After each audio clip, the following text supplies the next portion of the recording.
All set. Okay. Welcome back. This week's Torah portion is a portion of Vayechi. As it says, begins, Vayechi Yaakov be'eretz Mitzrayim. Yaakov lived in the land of Egypt, Shva Esrei Shana, 17 years. V'hi Yemei Yaakov Shnei Chayev, etc. That Yaakov lived in the land of Egypt for 17 years. 17 years. Why does it use the term Vayechi? Why does it says, there are different words that mean he lived. You could say Vayagar. Vayagar means that he lived someplace, like you say, where do you live? In San Diego. Or it could have said Vyashav, he dwelt there, he settled there. But the word Yechi means he had life. He lived, like really lived. So the Rebbe points out in a Sikha that when it says Vayechi Yaakov be'eretz Mitzrayim, these were the very best 17 years of his life. That's what he lived. Vayechi, the word like chayus, life. You know, like you put on your neck a chay. It means to live, really lived. And the question that the Rebbe asked is, why would these be the best years of his life? Excuse me. After all, Egypt was the worst land in terms of idolatry and corruption and everything to possibly live in. It was a land of degeneracy and idolatry and all kinds of terrible things that they did over there. And for him, for Yaakov, a holy tzaddik like Yaakov, to leave Eretz Yisrael and to go to live in Egypt, knowing probably that these would be the last years of his life. Certainly, I know that if you had some 17 years to live in your life, or if I had 17 years to live in my life, I don't think I would want to live it in a place like that. I'd want to live it among holy people, pious people. I'd like to live it in a place where there was Judaism and Jewish life over there and all kinds of things. But he didn't. He didn't. They say that was the best 17 years of his life. Why is that? So the Rebbe points out that why was it? Well, you could say, first of all, you might think, usually these things start with why you might think. You might think because he was reunited with his beloved son Yosef and Yosef's family. And, if a person is away from their children, and especially their grandchildren, forget about the children, but the grandchildren, it's heartbreaking. I know that some of my grandchildren in New York especially, I haven't seen them in over a year because of the pandemic. And it's heartbreaking, to go and to spend time with them. The truth is, you don't care where they are. You just want to be with them. You want to be with them. So perhaps that is what it meant, that these were the 17 best years because he was there. In fact, we're told that later when Yaakov gives the brachas to Ephraim and Menashe, while Menashe was the oldest, he gave the first bracha, the firstborn actually to Ephraim. Remember, he switched his hands. But why? What was so special about Ephraim to him? Well, the answer is because Ephraim was Yaakov's learning partner. They learned Torah together. Menashe was with his father in the business of running Egypt. So Yaakov had a special relationship with Ephraim that he didn't really have so much with Menashe. So you can imagine a grandfather sitting and learning Torah with his grandson. What's more pleasurable than that? How nice is that?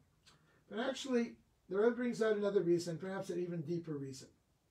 The answer is because since Egypt was such a degenerate place, and to see his family living life as true, authentic, faithful Jews in Egypt, this gave him the greatest nachas of all.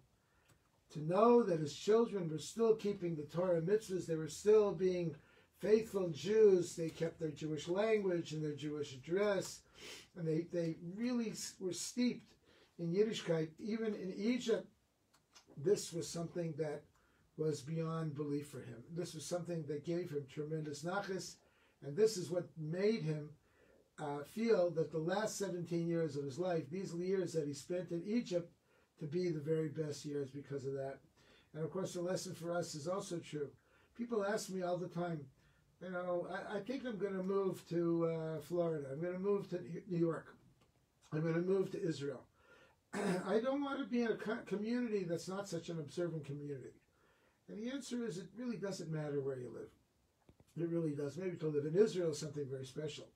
But ultimately, wherever you live, if you are living there, not just dwelling there, but you are living in that place, that Yiddishkeit, Judaism, is a part of such a vital part of your life, then you can live anywhere. We take a look at the Chabad Shluchim, who live in far-off places that most of us would never consider living in such places. Places like Montana or Wyoming or now the UAE, the United Arab Republics. Can you imagine being a rabbi in the United Arab Republics? Of course, I understand they have a kosher restaurant there now, but it's not exactly a bastion of Torah Judaism over there, even though the chief Sephardic rabbi just came back from there. But still, to live in places like that. But if you'll speak to Rabbi Duchman, who's the rabbi over there, and you'll ask him, he'll say, come to my house. Come to my house. And you'll come to his house. And in his house, you'll see Svarim, you'll see holy books. And you'll see pictures of Rebbeim and holy rabbis. And you'll see a glatt kosher kitchen that is as kosher as it would be in Jerusalem or in New York. And you'll see Shabbos being observed and Torah being studied in that home and in that environment, even in such a far-off, distant, alien environment that you would never believe. It doesn't matter where you live. The truth is, you can make your tent anywhere you want, as long as you have the right tools to have it over there.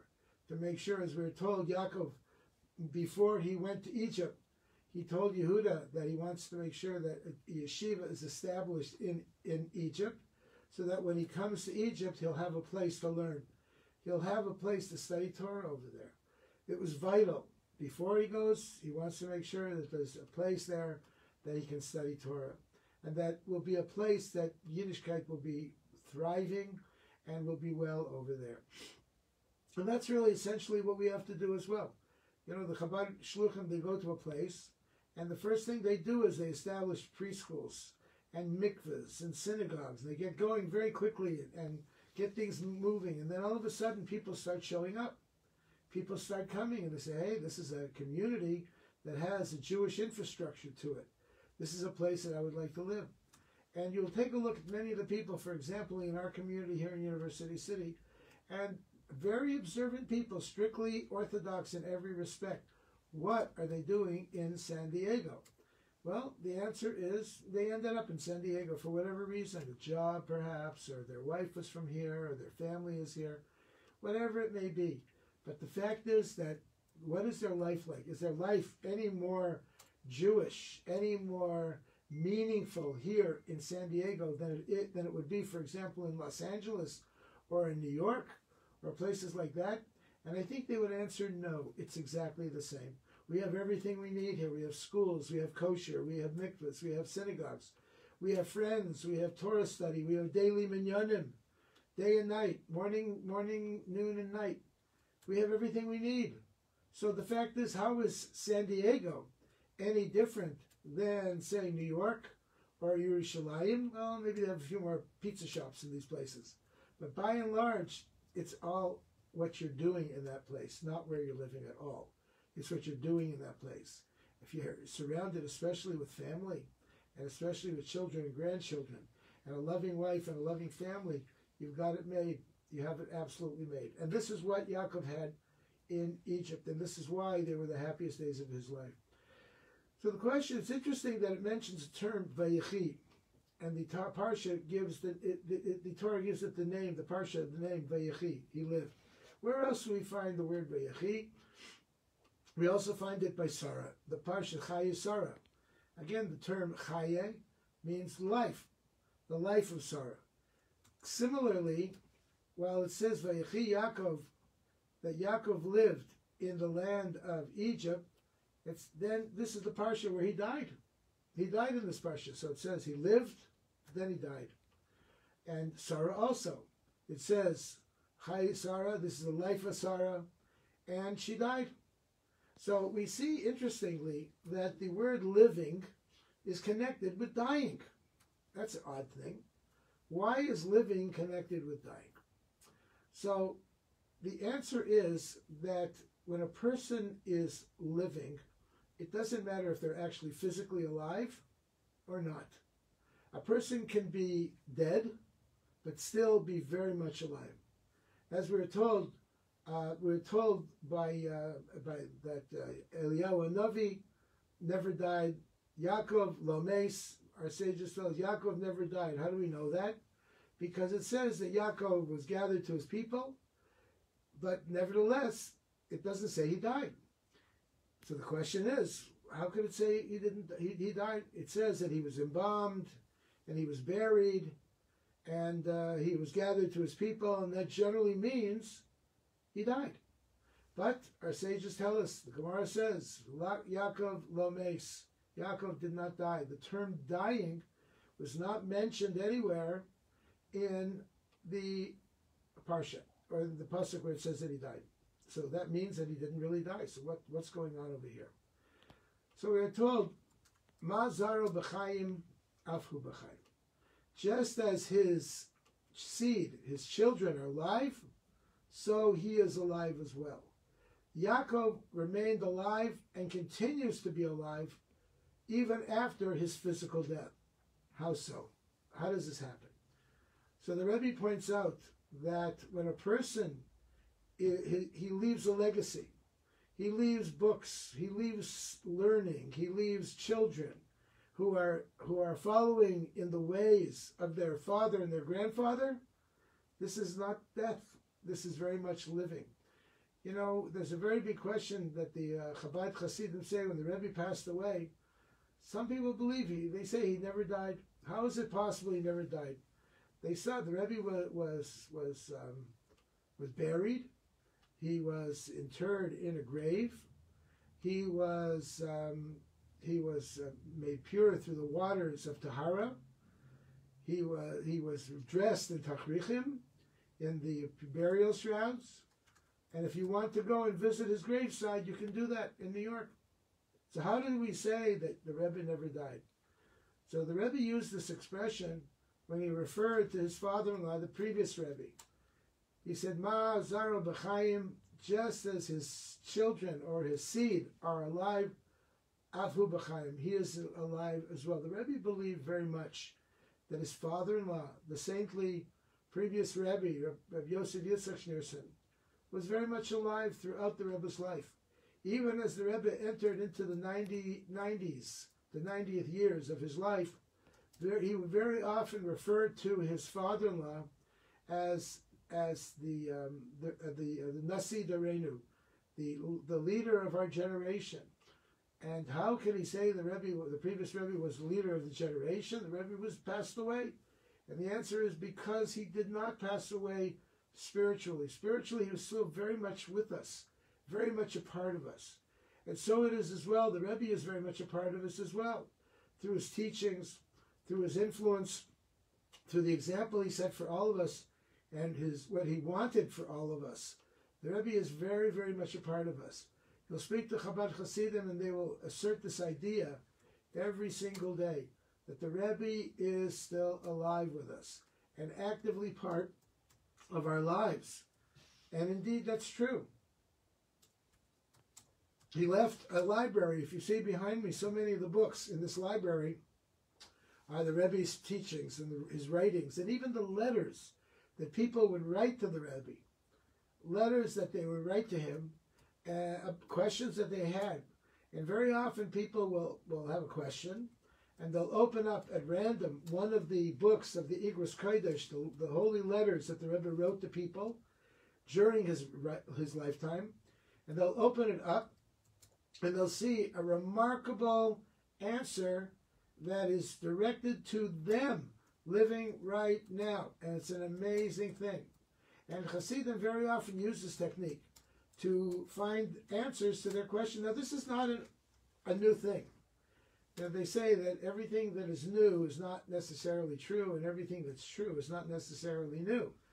But the fact is that This was done for years. Sephardic Jews would do it very often with the Gemara, with Talmuds.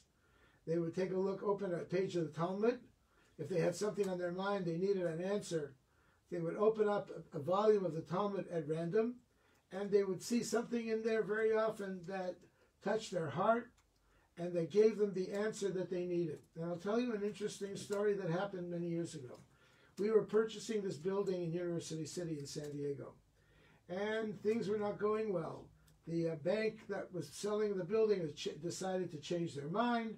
They didn't want to sell it to us anymore. Their business was starting to improve a little bit. And they were thinking about not selling the building anymore. And they decided they probably didn't want to do that. So they were sending back messages to me. We think we've changed our mind. At that time, which was around Pesach time, towards the end of Pesach, my wife and I had come to New York. We used to go to New York very often, the very end of Pesach, and spend Yontif with the Rebbe in New York. So we came to New York, and we stayed by a very, very dear old friend of mine, someone that I grew up with. And I poured out my heart to him. This man was the head of the Chabad yeshivas in New York. And I poured out my heart to him, and I said, it doesn't look good at all, but we put so much of our strength, everything into this project, and it looks like it's going to fail. And he answered me, and he said, why don't you write a letter to the Rebbe?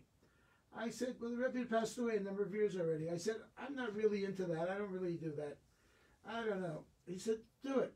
Write a letter and put it into a volume at random of the Igros Kodesh. He took from his shelf one of the volumes of the Rebbe's letters. There were many. And I put on my jacket, my hat, and my gartel, and I put the letter, I inserted the letter into one of the volumes. And closed the volume up, closed the whole thing up. Then I opened it up, and I was too nervous. I gave it to my friend, and I had him read it for me. And I couldn't believe the answer. The answer was directed to someone who was involved in some project with land, with a building or something like that. He said, well, everything looks lost, and it doesn't look like it's going to work out. You have to stick with it, and you will see that it will all work out. Everything will be fine. Everything will work out well. I couldn't believe it. This is exactly something that the whole time it was concerning me. I was bothered by it. It's like the Rebbe was speaking to me right now, right in front of me, and telling me what I should do. Stick with it. Don't give up. It's going to happen. You'll see. It's like the Rebbe was there with me. He was alive, just like he'd be alive at a Farbrengen, at a gathering in New York. The Rebbe was alive for me. And indeed, it was true, and it worked out, and he was right, and everything worked out fine. So the fact is that our beloved ancestors can indeed stay with us. They can stay with us even after they're passed on for many years. And we can pray to God, and we can invoke the memory of and the spirit of our loved ones to help us through these difficult times. So just because a person passes away doesn't mean they really passed away. It doesn't have to be like that. And in fact, there are many stories of holy people who have passed away, who have actually come back from the grave and have spoken. There's a famous story of the Arizal, Rabbi Yitzchak Luria, that just before he passed away, he was a very young man when he passed away. He was in his 30s. And before he passed away, he instructed the Chevra Kadisha, the burial society. He said to them, this is what you are to do. Take me to the mikveh, and anyone who's been to Tzfat knows the famous Arizal's mikveh, very cold, just by the cemetery. He said, take me to the mikveh, and I will do the rest. He passed away. Take me to the mikveh, and I will do the rest. And that's what they did. The Chevra Kadisha took him on a gurney to the mikveh, and they put him down, and before their very eyes, they saw him get up from the gurney, immerse in the mikveh, and come back on the gurney, and then they buried him. An amazing story. Amazing. How is it possible for something like that to happen? They saw it with their own eyes, they wrote it down. And there are other examples of such stories that happened as well by very holy tzaddikim who ended up doing the same thing. It's an amazing thing. How is it possible for something like that to happen? The answer is because in a spiritual sense, they didn't die. And because spiritually they didn't die, there's a physical aspect to it as well. It's a physical aspect as well. They say that tzaddikim, righteous people, their body does not decay. Their body does not decay. And it's interesting when the Rebbe was buried in the old Montefiore Cemetery in Queens, New York, they buried him right next to the previous Rebbe, Rabbi Yosef Yitzchak, his father-in-law, right next to him. And he was so close that when they uncovered the dirt to bury him, they actually saw the foot of the previous Rebbe, and it was completely intact. It was not at all decayed in any way. It was completely intact. How is such a thing possible? Because the flesh and blood of a pious person, of a tzaddik, remains whole. Because in certain respects, they don't die. They never died. They're always with us. And indeed, that is the important legacy that we all leave. We all leave to our children as well. There's a movement underway for people to leave what's called ethical wills. We know what a will is, a tzava. A will is where you will that your children should inherit your money from you, or your house, or whatever it may be. But what's an ethical will? So the Baal Shem Tov, they had a will that was attributed to him, which is in print. It's published by Kahat, the Chabad publishing organization, and it's called Tzavata Rivash, the will of the Rivash, which is the abbreviation of Rabbi Yisrael Baal Shem Tov. So it is an ethical will.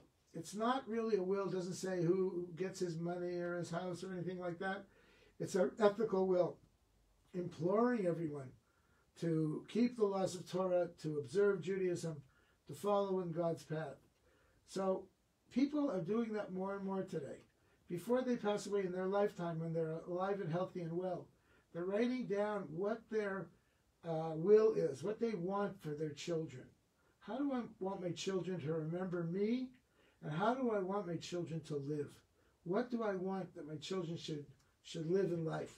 Should they pursue the mighty dollar? Or should they be dedicated to the Torah and to dedicated towards rabbis and synagogues and Jewish schools and raise their children in such a way as well? And people are writing that down.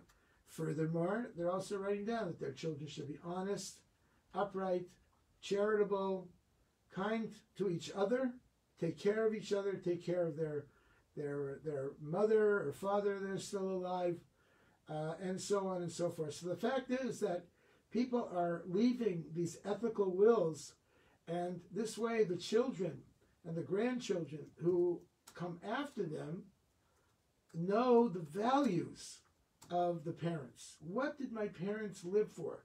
What did they stand for?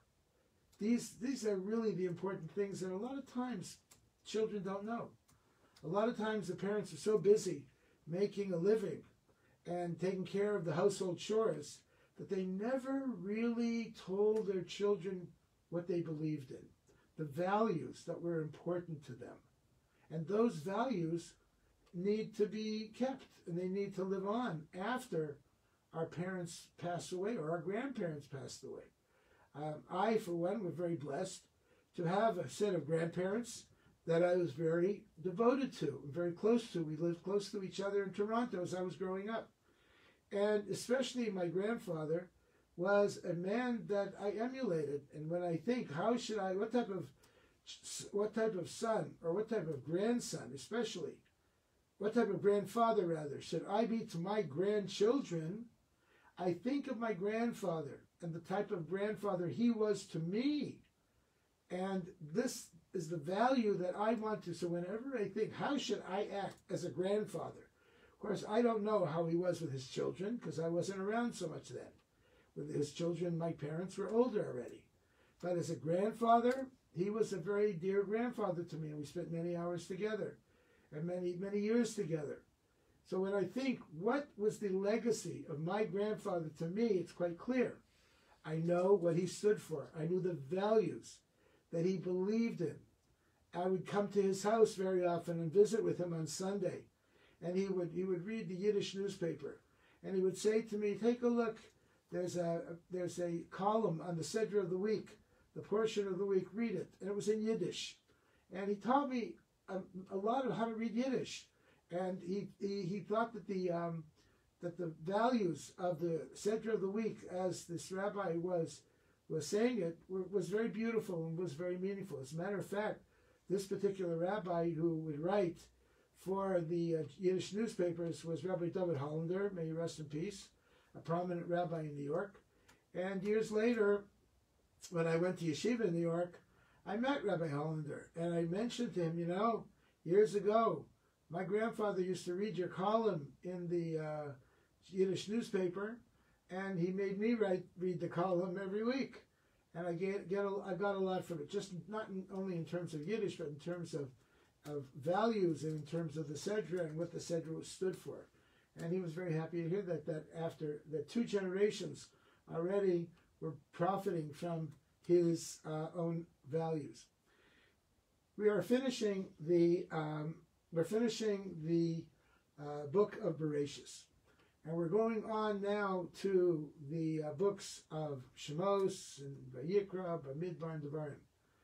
And what is unique about Bereshis? What is special about Bereshis? That is very, very special. And the answer is that it tells the story of our forefathers. The story of our forefathers. How they lived and what values were important to them and how they died. There's an expression of our sages, which is Maisa Avos Siman Labanim, the actions or the stories of our parents are a sign unto the children, which means that the way our parents and grandparents lived, these things will happen to us as well in many respects. In many respects they did. We find that many of the stories of the Chumash repeated themselves later. As we see that so many of the stories happened many, many times. So the fact is that when things happen, there's an expression today that we use. We say, history repeats itself. And indeed, we believe that that's very true. How does that happen? How does history repeat itself? And the answer is that very often we make history repeat itself. We put ourselves into situations where these actions of the fathers end up doing with us too. That we end up to be a sign unto us as well. So that you take a look. Now it's interesting. If you take a look at a picture, many of us have pictures of our grandparents or our great-grandparents or whatever it may be in our house.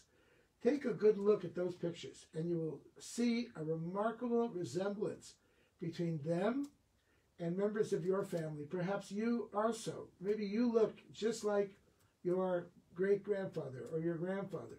It's an amazing thing. We are told that we all share the same DNA as our ancestors, but actually physically we have many similar characteristics as well. You take a look at them, how they look and how we look. And you'll find very often beyond that the things they did were similar to the things we do. And the values that they stood for would be similar values to the values that we hold today. So it's a remarkable thing that death does not mean the end of life, but rather death means, in many respects, the beginning of life. Which life? Our life. The children's life, the grandchildren's life, that they should go and follow after their parents and their grandparents. And this brings us to an important idea. How many of us talk to our children and our grandchildren and share with them the story of our lives or the story of our grandparents' lives? How many of us do that? Just yesterday, I was talking to one of my granddaughters here in San Diego, and she is named after my mother.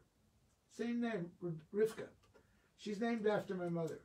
And we had a whole conversation about the things that my mother used to do, how she lived, what things were important to her, and so on. We talked about many, many things. And my granddaughter sat there in fascination with me, listening to every word about the woman that was her namesake, that she was named after, and what she did and how she lived. And I showed her a picture, or several pictures, of my mother. And I said to her, you see, that's you. And she shares very similar characteristics, not only emotional or whatever, but physical characteristics as well. It's quite a remarkable thing. In fact, it's interesting. My mother was very fair-haired, very very gentle of features, and many of my children are like that also. They have a similar quality to my mother. They look like her in many respects. It's a remarkable thing. But beyond that, in addition to that, we know that the values that they stood for were also very important.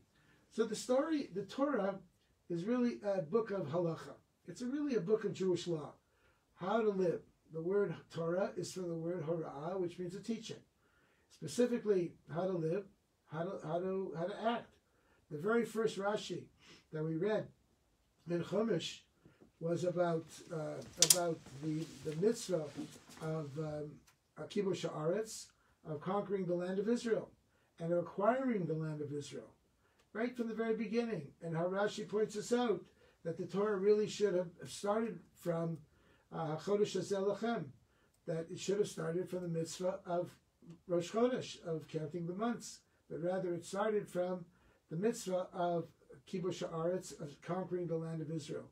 And the fact is that originally God gave the land to the Canaanites, and then he took it away from them and gave it to us. Why does it mention this throughout the rest of the Torah, throughout the rest of the book of Bereshis, the idea of halacha?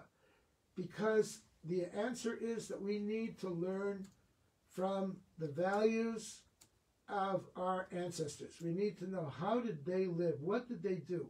And how can we learn from them, for that we can be better people as well? So we know that Avraham, Yitzchak, and Yaakov are called Avos, the fathers. Sarah, Rivka, Rachel, and Leah are called the Imahos, the mothers. And they are whose mothers? Whose fathers? Ours. They are our parents. So we take a look and we say, I want to know, what did Yaakov do? What did Avraham do? What did Yitzchak do? What did Sarah or Rivka, Leah, whatever, what did they do? How did they act? How did they conduct their lives? The book of Bereshis teaches us exactly how they lived their lives and the things that were important to them, and how they started off a small group, and then they ended up to be a huge amount of people. And they entered the land of Egypt, and then it was in Egypt that was a precursor to the giving of the Torah at Sinai, and the coming back to Eretz Yisrael and conquering the land of Israel. And all of these things happened throughout the rest of the Torah. In Exodus and in Leviticus, Numbers, and Deuteronomy, it's primarily halachas, primarily laws. Laws of the Beis HaMikdash, tabernacle, laws of Eretz Yisrael, you name it, it's there. Tefillin, mezuzah, tzitzis, everything is found in these books. But in the book of Bereshis, not so much. Very few mitzvahs per se are mentioned in the book of Bereshis. Very few. Why? Because in order to start doing mitzvahs, you need to know where you're from, who you are. And if you know who you are, where you're from, then you could know what I have to do. A person cannot be convinced that they have to do anything, providing there's a reason for it. So very often when I talk to people, especially young people, I teach them, I tell them who they are, where they come from, the special stock that they come from, that they are not, they are not just a random group of people, but they were chosen specially from God for a special purpose, and that is to make the world into a dir b'tachtonim, a dwelling place for God to dwell in this world. And they come from very, very remarkable people. And in many cases, these people they had their weaknesses. They had their issues as well. We sometimes laugh and say it was sort of a dysfunctional family, and in certain respects it was. We see that Yaakov played favorites, and Yitzchak was very serious all the time, and Abraham threw out one of his sons into the wilderness. These are not types of things that we want to emulate. But we learn from them. And we Jews, unlike Christians, we study Torah with commentaries. We call them meforshim. We study with commentaries. And we cannot study Torah without commentaries. Commentaries such as Rashi, the Ramban, the Ibn Ezra, etc. We cannot, the Malbim, we cannot study Torah without commentaries. In fact, it's a custom that every Friday you should review the Parsha that you're going to read for the coming week twice with the commentary of Rashi. Shnai Mikra ve'echad Targum. Twice the text, and once the translation, the Targum. Some say it's the Targum Onkelos. Others say it's Rashi. That when we study Torah, when we review the Parsha every single Friday, we should study it in a way that we can understand it. Targum means with a translation. We can understand it. It speaks to us. We relive it. And therefore, when we relive these ideas, they become part and parcel of who we are. That's why we name our children very often after biblical figures, holy figures. You don't find any Jewish children named Amalek or Korach, or Dasan and Aviram. I've never heard of anybody called Dasan and Aviram. But rather we name our children Abraham, Yitzchak, Yaakov, Moshe, Aaron, David, Shlomo, etc., because these are the people that we wish our children should follow after.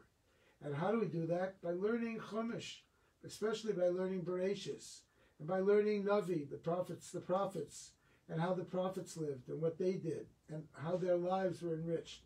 So by doing these things as well, it gives us an understanding. Beyond that, we should also tell our children stories of tzaddikim. I think I've mentioned this before, how important it is that we learn from the ways of people who lived in the past. Just as we learn about Avraham, Yitzchak, and Yaakov, we learn about people who lived in the past and how they lived and what values were important to them. So indeed we do as well. So in so doing, these people stay with us, they remain with us, they live with us. We Jews believe in the coming of Mashiach, and one of the foundations, one of the igros, one of the basic foundations of faith of the Rambam is the foundation of Tchias HaMesim, resurrection of the dead. Resurrection of the dead, that we believe that one day, soon, God willing, when Mashiach comes, the dead will come back and they'll live as they did way back. And we'll be able to interact with them and talk with them. As a matter of fact, it's interesting that I was talking to one of our congregants here in the synagogue. There was a patch of grass in the backyard of our shul where we daven now with the pandemic, a patch of grass that was covered for months by a rug. For whatever reason, we covered this big pad for a large rug because we were davening outside and we needed some chairs out in the grass. So we covered this area, and then finally, about a week or two ago, we uncovered it because we wanted to dry out the rug, and it was wet. And of course, the earth that was under the rug was completely barren of any vegetation at all. Well, before we did this, there was lots of grass there, growing there, beautiful green grass. And now it was a square piece of dirt that was there. And I said to my friend, I don't know, do you think we're going to have anything growing over there? Maybe we should plant some seeds.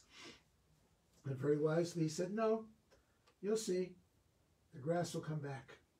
And just yesterday I noticed, remarkably, the grass is coming back. Where did it come from? It's deep inside the earth, and it's finding its way back to the earth. And I said to him, this is indeed Tchiyas HaMesim. The dead are coming back to life again. We see here, we gave up on the grass. We're ready to plant new grass, but there's no need to, because it's there. The seeds are all there already. The living energy is found inside the earth right there. And when the time is right, it will come back again. When the nutrients are right, it'll come back again. And indeed, that is what we hope and pray for. Mashiach will come, and everybody will come back to earth again. Those who we love and adore, our parents, our grandparents, our great-grandparents, and our sages and our rabbis and our prophets, and all of the saintly tzaddikim who lived in the past will all come back. And they will come back in their prime. And they will teach us Torah. And, my friends, you think you can't understand when you sit and study Gemara, you will understand every single word. Because how can you not understand every single word if your teacher in class is Moses, is Moshe? Moshe will explain it to us clearly, and we will understand it completely and exactly.